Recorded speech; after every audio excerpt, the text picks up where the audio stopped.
ইউসুফ নবী কেমন সুন্দর ছিল জানেননি?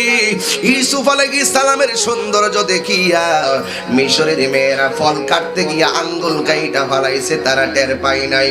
কিন্তু ইউসুফ নবীর ব্যাপারে আম্মা জান আয়েশা সিদ্দিকা রাদিয়াল্লাহু তাআলা আনহাকে জিজ্ঞাসা করা হয়েছিল, আয়েশা, ইউসুফ নবীর মজলিসে ইউসুফ নবীর সৌন্দর্য দেখা মিশরের মেয়েরা ফল কাটতে গিয়া আঙ্গুল কাইটা ফলাইছে, তারা টের পায় নাই। ওই মজলিসের ভিতরে যদি গো আমার নবী রাহমাতুল লিল আলামিন যেত, তারা কি করত?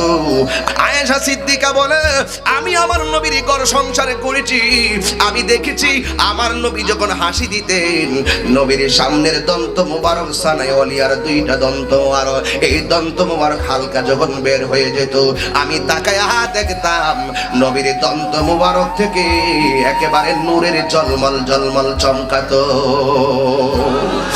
ওই ইউসুফ আলাইহিস সালামের মজলিসের ভিতরে যদি সেই দিন আমার নবী যাইতো, ইউসুফ নবীর দেইখা মিশরের মেয়েরা ফল কাটতে গিয়া আঙ্গুল কাইটা ফলাইছে, টের পাই নাই। আর আমার নবীর যদি তারা দেখতো, এরা ফল তো কাটছে আঙ্গুল কাটছে, টের পাই নাই। আর আমার নবী এত সুন্দর, আমার নবীর সৌন্দর্য যদি তারা দেখতো, তারা কলিজাটা কাটতে কাটতে টুকরা টুকরা বানায়া ফেলতো, এরপরেও যারা পরিমাণ টের পেত না।